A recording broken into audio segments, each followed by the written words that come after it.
അതിനു വേണ്ടി ഞാനിവിടെ 4 വലിയ ക്യാരറ്റാണ് എടുത്തേക്കുന്നത്. ഇതുപോലെ ചെറിയ കഷ്ണങ്ങളെ അരിഞ്ഞിട്ട് ഉപ്പിട്ട് വേവിച്ച് വെച്ചിട്ടുണ്ട്. ഇനി ഇതിലേക്കുള്ള മറ്റു ചേരുവകൾ എന്തൊക്കെയാണെന്ന് നോക്കാം. 5 ഉള്ളിയാണ് ഞാൻ എടുത്തേക്കുന്നത്, ഇതുപോലെ ചെറുതായി അരിഞ്ഞത്. 5 പച്ചമുളക് എടുത്തിട്ടുണ്ട് ഞാൻ. ഇത് നമുക്ക് എരിവിനനുസരിച്ച് നമുക്ക് ചേർക്കാം.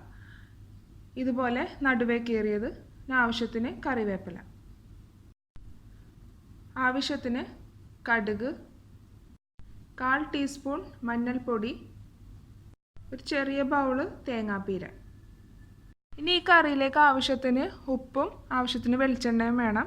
ഇത് വളരെ പെട്ടെന്ന് തന്നെ ഉണ്ടാക്കിയെടുക്കാൻ പറ്റിയ ഒരു കറിയാണ്. അപ്പോൾ ഇനി നമുക്ക് നോക്കാം ഇതെങ്ങനെയാണ് ഉണ്ടാക്കുന്നതെന്ന്. ഇപ്പം നമ്മുടെ ചട്ടി ചൂടായി തുടങ്ങിയിട്ടുണ്ട്. ഇതിലേക്ക് ആവശ്യത്തിന് എണ്ണ ഒഴിച്ചു കൊടുക്കാം. ഞാൻ വെളിച്ചെണ്ണയാണ് ഉപയോഗിക്കുന്നത്. പൊതുവെ പച്ചക്കറിയൊക്കെ ഉണ്ടാക്കുമ്പോൾ വെളിച്ചെണ്ണയിൽ ഉണ്ടാക്കുമ്പോഴാണ് കൂടുതൽ ടേസ്റ്റ്. എണ്ണ ചൂടായി തുടങ്ങിയിട്ടുണ്ട്. നമുക്കിതിലേക്ക് കടുക് പൊട്ടിക്കാം. ആദ്യം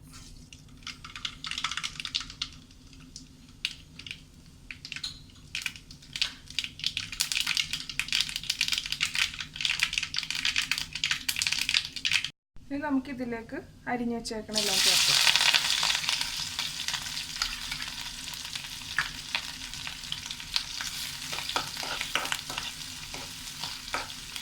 ഇതിൻ്റെ ആ ഒരു പച്ചമണം വരുന്നത് നമുക്കൊന്ന് വഴറ്റി കൊടുക്കാം.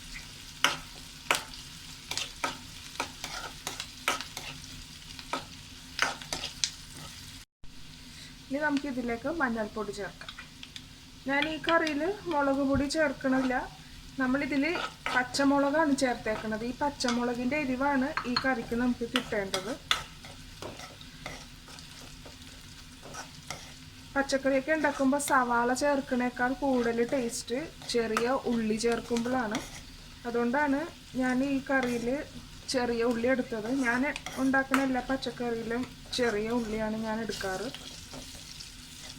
ഇതിൻ്റെ പച്ചമണം മാറുന്ന വരെ ഒന്ന് വഴറ്റിയെടുക്കാം. ആ പച്ചപ്പൊക്കെ മാറിയിട്ടുണ്ട്. ഇനി നമുക്ക് ഇതിലേക്ക് തേങ്ങാപ്പീര ചേർക്കാം. ഇത് വളരെ എളുപ്പത്തിൽ ഉണ്ടാക്കാൻ പറ്റിയൊരു കറിയാണ്.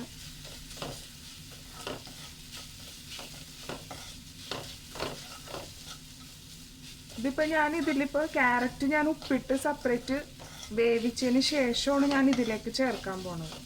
ഇനിയിപ്പോൾ ഇതിൻ്റെ ഒപ്പം ഇട്ട് തന്നെ നമുക്ക് വേവിക്കണമെന്നാണെങ്കിൽ നമുക്കിതിൽ കുറച്ച് വെള്ളം ചേർത്ത് കൊടുക്കേണ്ടി വരും. ഈ തോരൻ ശരിക്കും ഡ്രൈ ആയിട്ട് ഇരിക്കേണ്ട ഒരു കറി ആയതുകൊണ്ടാണ് ഞാനത് സെപ്പറേറ്റ് വേവിച്ചത്.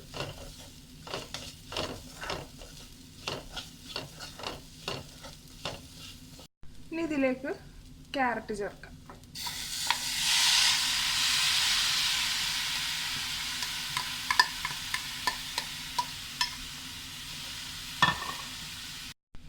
ഇനി ഇത് നല്ലപോലെ ഒന്ന് മിക്സ് ചെയ്തെടുക്കാം.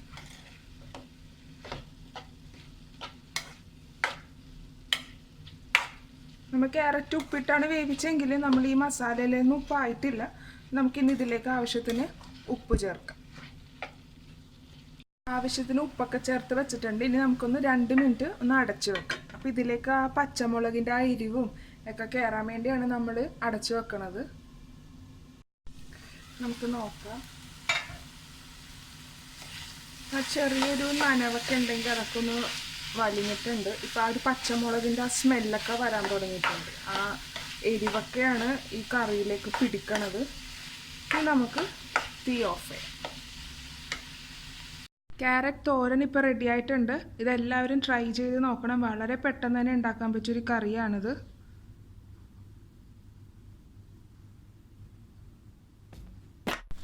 Thanks for watching my video. Hope you enjoyed it. Please subscribe my channel, follow and share my social network.